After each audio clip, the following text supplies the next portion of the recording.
por quê? Por que você avalia que a gente só tem 5 bancos no Brasil que controlam a vida financeira da população inteira, cara? Porque, assim, nos Estados Unidos, por exemplo, a gente tem centenas. Não, milhares. Milhares. Se a gente for contar as cooperativas de crédito, etc. Tudo. Né? Negócio de doido. Por que aqui a gente só tem 5, cara? E a gente põe na mão desses 5 bancos aí... a gente tem juros de cartão de créditos recordes, assim, que são, na verdade, campeões mundiais de taxa de juros de cartão de crédito, por exemplo. E eu julgo que seja porque a gente está subjugado a esse, de certa forma, que, para usar uma palavra que facilita, cartel. Eu vou ampliar um pouco a sua questão no seguinte sentido. Durante a campanha passada, por exemplo, eu disse o seguinte: nós somos 200 milhões de trouxas na mão de 6 bancos, 6 empreiteiras, 6 transportadoras de transporte marítimo, 6... Tudo tem 6 no Brasil. 6, 7. São cartéis mesmo. E boa parte deles garantido até por lobbies políticos. São lobbies políticos.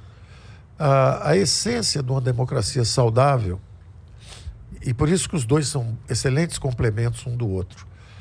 A democracia tem essa descentralização de poder. Ninguém manda mais que o outro, o poder de um vai até onde chega o começo do outro. Então, o Supremo interpreta a Constituição e para por ali. Aí o Legislativo faz as leis, mas para por ali, não pode mandar prender ninguém. Já o Executivo tem que executar, os orçamentos foram feitos em conjunto. Então, cada um com seus poderes, tudo descentralizado. Porque se tiver um cara só que manda em tudo, ditadura. Ou aristocracia, 3 ou 4 que mandam. Ou cleptocracia, o que é pior ainda, é uma aristocracia de ladrões. Então, o que é o pior dos mundos. E não é coincidência que os regimes econômicos relativamente intervencionistas são os ninhos de ratos. Eles têm 6 empresas porque elas controlam, têm poder, influência, vão à capital do Brasil, chegam lá, fazem influência, influenciam legislação, financiam campanhas.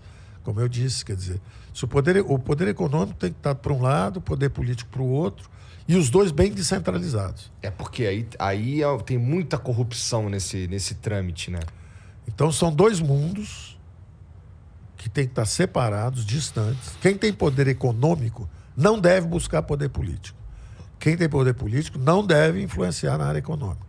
Pois no Brasil é tudo cruzado, é tudo chumbado. O governo tem poder político e ele tem empresa estatal, ou seja, ele entra na economia. Ele pode quebrar alguém, se ele der encomendas, uma empresa, feito algumas que nós vimos na Lava Jato, podem virar potências. Ao mesmo tempo, se você for lá e cortar o balão de oxigênio, a empresa desaparece. Quer dizer, ela subiu e desapareceu. Então, essa promiscuidade entre o poder público e o poder econômico é uma coisa preocupante sempre. No caso particular de bancos, nós já tivemos muitos bancos no passado, muitos bancos. O que aconteceu é que, como nós fomos para a hiperinflação, era rentável um banco ter uma opção de agência. Às vezes um banco tinha 4 agências na mesma esquina, no mesmo cruzamento de 2 ruas, porque cada agência é um ponto de coleta de dinheiro, onde a pessoa deixava o dinheiro lá, é o que a gente chama de imposto inflacionário. Você deixava o dinheiro lá, o banco empresta a juros um dinheiro que ele captava a custo zero. Então houve uma proliferação de agências, etc. Ao mesmo tempo, muita gente também num período de inflação, todo mundo ganhando dinheiro com especulação financeira e tal. Quando a inflação desce, aparece a fragilidade do sistema. E aí bancos grandes quebraram e houve uma consolidação financeira muito grande. Aí ficaram aí 3, 4, 5 grandes bancos, uma opção de gente morreu no caminho. E aí essa situação que era transitória por um ajuste acabou ficando mais ou menos permanente pelo poder, a influência mesmo que a turma tem. A turma tem influência. Para fazer os bancos estiveram entre os principais opositores ao imposto sobre lucros e dividendos. Mas é óbvio. Inimigos mesmo. Primeiro eles me visitavam em Brasília para dizer que era contra. Depois eles iam para a mídia para dizer que era contra. Depois eles iam para os senadores para bloquear, para dizer que eram contra. Abertamente. E é errado.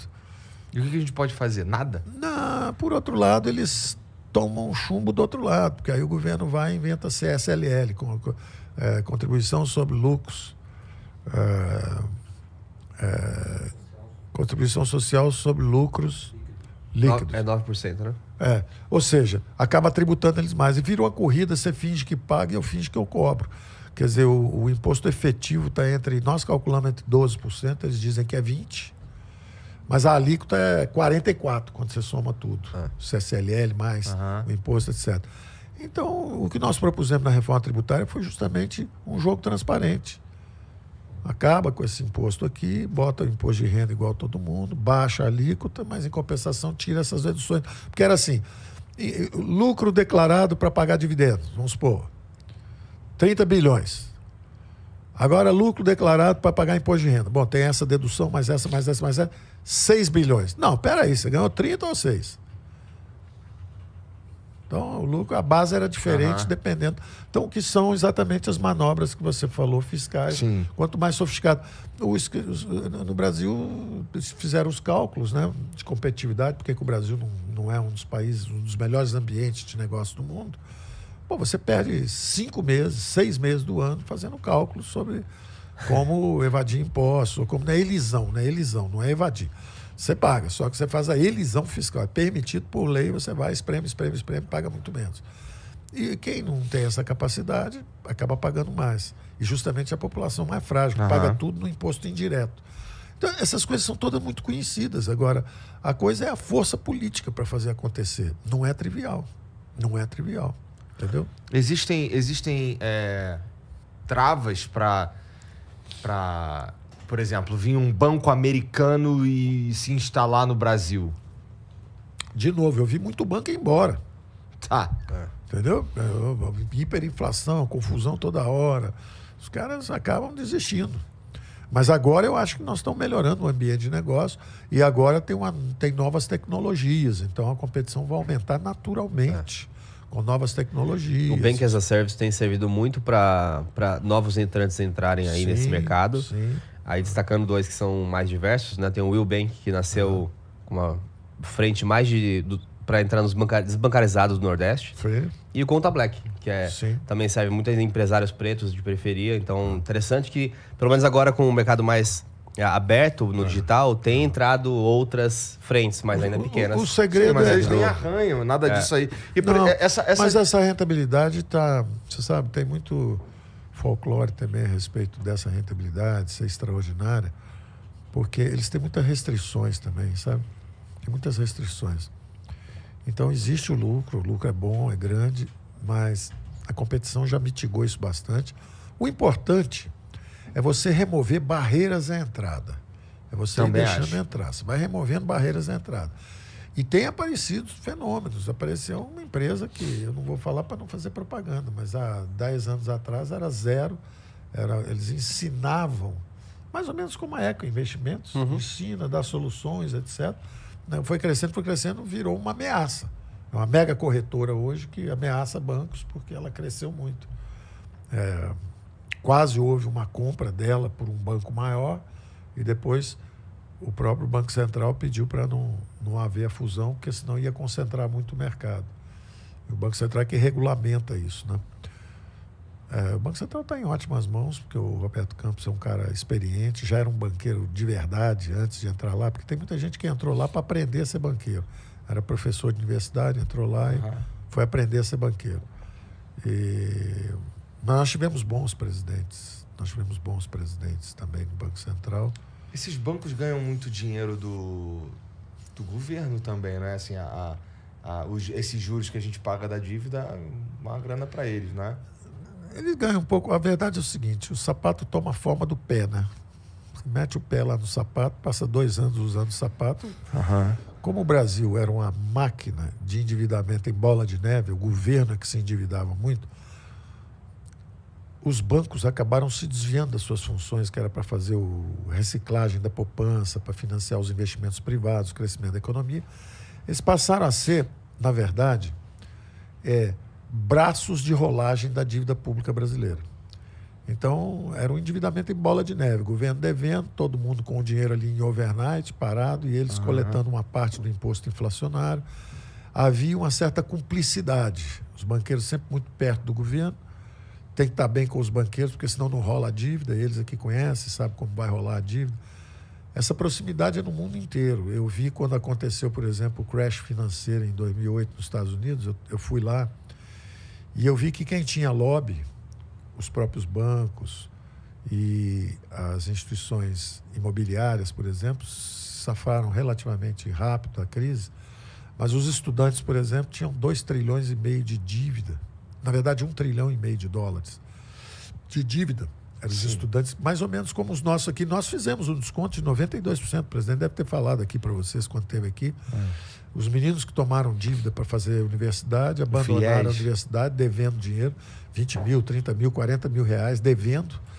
E, ao mesmo tempo, você vê um jovem começando a vida devendo, não consegue empréstimo, não consegue emprego, às vezes, porque é considerado inadimplente.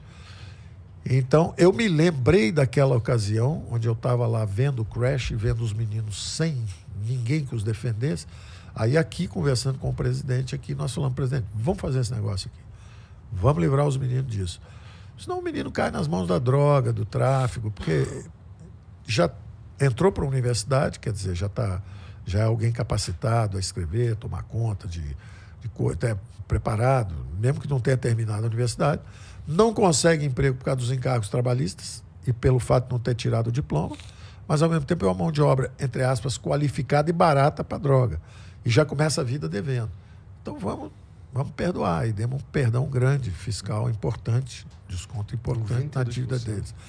Mas aí você fala assim, e os bancos? Eles viviam disso. Se você voltar 20, 30 anos atrás, os bancos estavam na ciranda financeira. O que aconteceu ao longo dos últimos 10 anos, ao contrário, a inflação veio descendo, os juros vieram descendo, eles foram penetrando no setor real e foram criando realmente capacitação para o que a gente chama de penetração financeira mesmo. Ela foi aumentando, eles foram entrando no setor real. O banco, para ganhar dinheiro agora, tem que ajudar o setor real. Tem que comprar debêntures, fazer IPOs, ajudar as empresas a receberem capital. Então, melhorou bastante. Quando tem uma golfada de inflação, como foi o caso agora, tem um cacoete de voltar. Juro alto, vão voltar a viver daquilo. Mas eu acho que o Brasil já atravessou isso aí, vai descer rápido. E já atravessamos. Nosso sistema financeiro vai aumentar a competição, está aumentando o grau de penetração. Realmente, hoje é muito maior do que quando eu tinha a idade de vocês. Tá.